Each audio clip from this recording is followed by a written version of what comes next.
Hello, സെയിലു ഫർസ് എന്ന വീഡിയോയിലേക്ക് എല്ലാവർക്കും സ്വാഗതം കേട്ടോ. ഇന്ന് നമ്മളൊരു പനീർ റെസിപ്പി ആയിട്ടാണ് കേട്ടോ വന്നിരിക്കുന്നത്.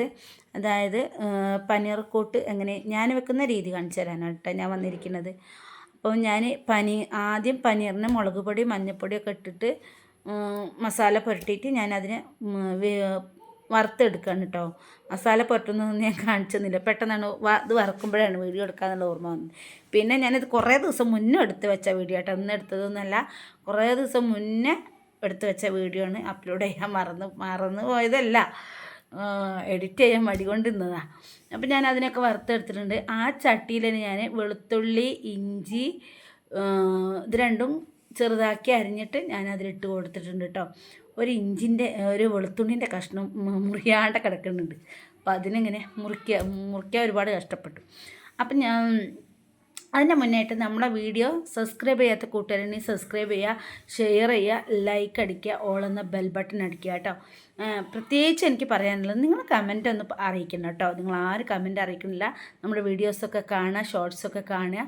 അപ്പം ഞാൻ ചെറിയ വെളുത്തുള്ളിയൊക്കെ ഞാൻ മൂത്ത് വന്നപ്പോൾ ഞാൻ ഒരു സബോള എടുത്തിട്ടുണ്ടായിരുന്നു കേട്ടോ. ഒരു സബോള ചെറുതാക്കി അധികം കനവില്ലാണ്ട് അരിഞ്ഞത് ഞാൻ അതിലേക്ക് ഇട്ട് കൊടുത്തിട്ടുണ്ട്. ആവശ്യത്തിനുള്ള ഉപ്പ് ഇട്ട് കൊടുത്തിട്ടുണ്ട് കേട്ടോ. കാരണം പനീറിൽ ലേശം ഉപ്പ് ഞാൻ ഇട്ടിട്ടുണ്ട്. അപ്പോൾ ഇതിലൊരു ലേശം ഇട്ടിട്ടുള്ളൂ, പൊട്ടിട്ടിട്ടുള്ളൂ. അപ്പോൾ ഞാൻ കറിവേപ്പിലയും ഞാൻ അതിലേക്ക് ഇട്ട് കൊടുത്തിട്ടുണ്ട്. അപ്പോൾ അത് നല്ലോണം വഴന്ന് വന്നിട്ടുണ്ട്. പിന്നെ ഒരു ചെറിയ രണ്ട് തക്കാളി ഇട്ട് കൊടുത്തിട്ടുണ്ട് കേട്ടോ, ഞാൻ ചെറുതാക്കി അരിഞ്ഞത്. പിന്നെ സബോള നല്ലോണം വേവിച്ചിട്ട് ഉടച്ചെടുത്താൽ അത്രയും നല്ലതാണ്. പക്ഷെ ഇവിടെ ഉടച്ചാൽ പിള്ളേർക്ക് അത്ര വലിയ ഇഷ്ടമില്ല, അപ്പം കടിക്കുന്നതാണ് ഇഷ്ടം. അപ്പം ഞാൻ അങ്ങനെ എടുത്തിട്ടുള്ളൂ. അങ്ങനെ അടച്ച മൂടിയൊക്കെ വെച്ച് വേവിച്ചിട്ടുണ്ട് കേട്ടോ.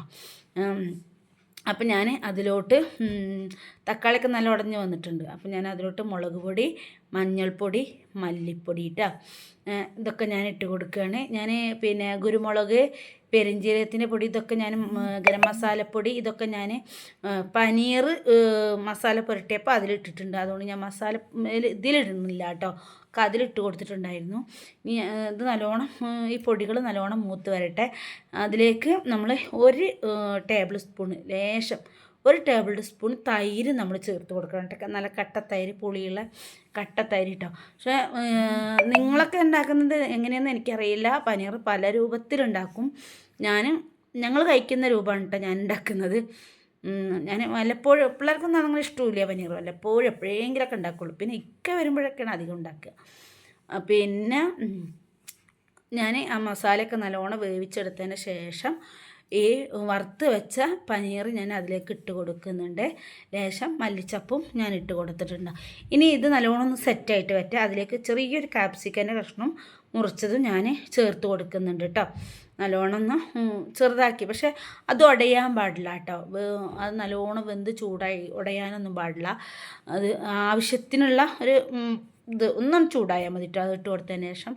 അപ്പം ഇതുപോലെ നിങ്ങൾ ഉണ്ടാക്കി നോക്ക്.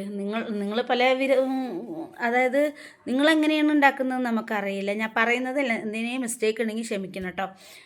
ഞാൻ ഉണ്ടാക്കുന്ന രീതിയാണ് കാണിച്ചു തന്നത്. അപ്പം നല്ല പനീറാട്ടോ, നല്ല അടിപൊളി പനീറാണ്.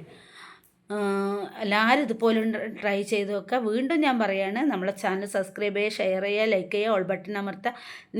നിങ്ങളുടെ കൂടെ ഞങ്ങളുടെ കൂട്ടിയാൽ മാത്രമേ ഞങ്ങളുടെ ചാനൽ മുന്നോട്ട് പോവുള്ളൂ. അതുകൊണ്ട് നമ്മളെ സഹകരിക്കുക. നമ്മൾ ഷോർട്സ് കാണുക, കമൻ്റ് ഇടുക, ലൈവിലൊക്കെ വരിക കേട്ടോ. അപ്പം നിങ്ങൾ ഉണ്ടാക്കി നോക്കുക, കമൻറ്റ് അറിയിക്കാൻ മറക്കരുത്. അപ്പോൾ അടുത്ത വീഡിയോയിൽ നിന്ന് വരുന്നത് വരെ അസ്സലാമു അലൈക്കും.